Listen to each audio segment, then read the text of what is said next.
हामान को मृत्युदंड। अध्याय 7। अतः राजा और हामान एस्तर रानी के भोज में आ गए। राजा ने दूसरे दिन दाख मधु पीते पीते एस्तर से फिर पूछा, हे एस्तर रानी, तेरा क्या निवेदन है? वो पूरा किया जाएगा। तू क्या मांगती है? मांग, और आधा राज्य तक तुझे दिया जाएगा।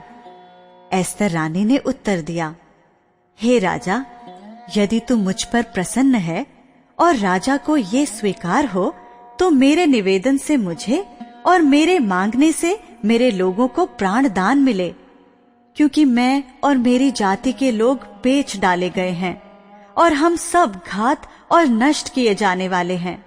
यदि हम केवल दास दासी हो जाने के लिए बेच डाले जाते तो मैं चुप रहती, चाहे उस दशा में वो विरोधी राजा की हानि भर न सकता। तब राजा क्षयश ने एस्तर रानी से पूछा, वो कौन है और कहाँ है जिसने ऐसा करने का निश्चय किया है? एस्तर ने उत्तर दिया, वो विरोधी और शत्रु यही दुष्ट हामान है। तब हामान राजा रानी के सामने भयभीत हो गया। राजा क्रोध से भरकर दाख मधु पीने से उठकर राजभवन की बारी में निकल गया, और हामान ये देखकर कि राजा ने मेरी हानि ठान ली होगी, एस्तर रानी से प्राण दान मांगने को खड़ा हुआ। जब राजा राजभवन की बारी से दाख मधु पीने के स्थान में लौट आया, तब क्या देखा कि हामान उसी चौकी पर जिस पर एस्तर बैठी है झुक रहा है। और राजा ने कहा, क्या ये घर ही में मेरे सामने ही रानी से बरबस करना चाहता है? राजा के मुंह से ये वचन निकला ही था कि सेवकों ने हामान का मुंह ढक दिया।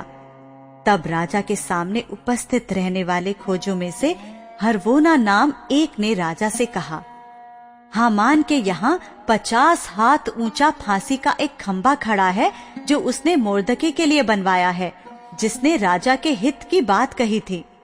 राजा ने कहा, उसको उसी पर लटका दो। तब हामान उसी खंबे पर जो उसने मोर्दके के लिए तैयार कराया था लटका दिया। इस पर राजा का गुस्सा ठंडा पड़ गया। यहूदियों को अपनी रक्षा का अधिकार मिलना। अध्याय 8। उसी दिन राजा क्षयश ने यहूदियों के विरोधी हामान का घर बार एस्तर रानी को दे दिया। मोर्दके राजा के सामने आया, क्योंकि एस्तर ने राजा को बताया था कि उससे उसका क्या नाता था। तब राजा ने अपनी वो अंगूठी जो उसने हामान से ले ली थी उतार कर मोर्दके को दे दी। एस्तर ने मोर्दके को हामान के घरबार पर अधिकारी नियुक्त कर दिया।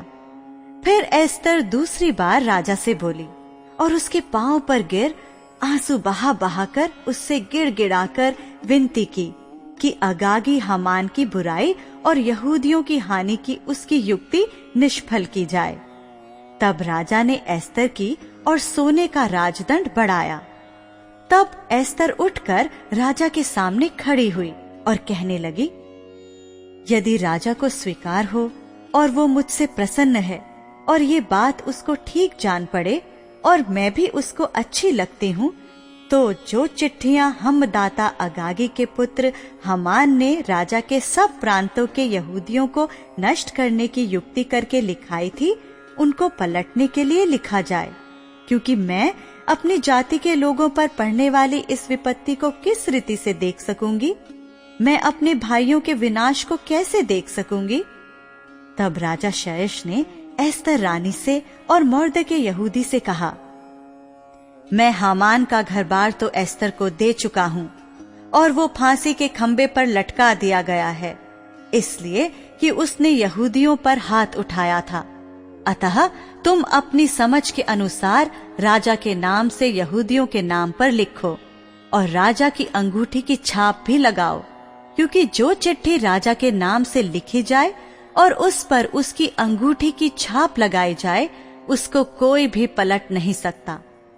उसी समय अर्थात सिवान नामक तीसरे महीने के 23वें दिन को राजा के लेखक बुलवाए गए और जिस जिस बात की आज्ञा मोर्दके ने उन्हें दी थी उसे यहूदियों और अधिपतियों और हिंदुस्तान से लेकर कूश तक जो 127 प्रांत हैं, उन सबों के अधिपतियों और हाकिमों को एक एक प्रांत के अक्षरों में और एक एक देश के लोगों की भाषा में और यहूदियों को उनके अक्षरों और भाषा में लिखी गई।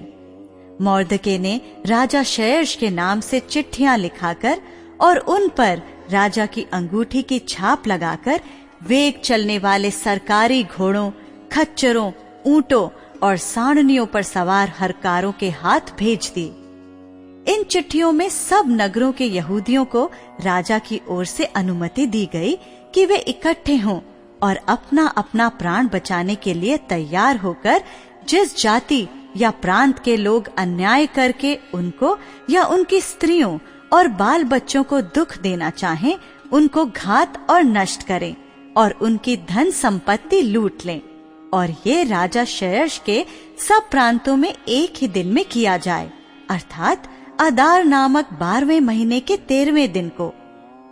इस आज्ञा के लेख की नकलें समस्त प्रांतों में सब देशों के लोगों के पास खुली हुई भेजी गईं, ताकि यहूदी उस दिन अपने शत्रुओं से बदला लेने को तैयार रहें। अतः हरकारे वेग चलने वाले सरकारी घोड़ों पर सवार होकर राजा की आज्ञा से फुर्ती करके जल्दी चले गए और ये आज्ञा शूशन राजगढ़ में दी गई थी। तब मोर्दके नीले और श्वेत रंग के राजकीय वस्त्र पहने और सिर पर सोने का बड़ा मुकुट धरे हुए और सूक्ष्म सन और बैंजनी रंग का बागा पहने हुए राजा के सम्मुख से निकला और शूशन नगर के लोग आनंद के मारे ललकार उठे। यहूदियों को आनंद और हर्ष हुआ और उनकी बड़ी प्रतिष्ठा हुई और जिस जिस प्रांत और जिस जिस नगर में जहाँ कहीं राजा की आज्ञा और नियम पहुँचे, वहाँ वहाँ यहूदियों को अपनी रक्षा का अधिकार मिलना। अध्याय 8। उसी दिन राजा शयर्श ने यहूदियों के विरोधी हामान का घर बार एस्तर रानी को दे दिया। मोर्दके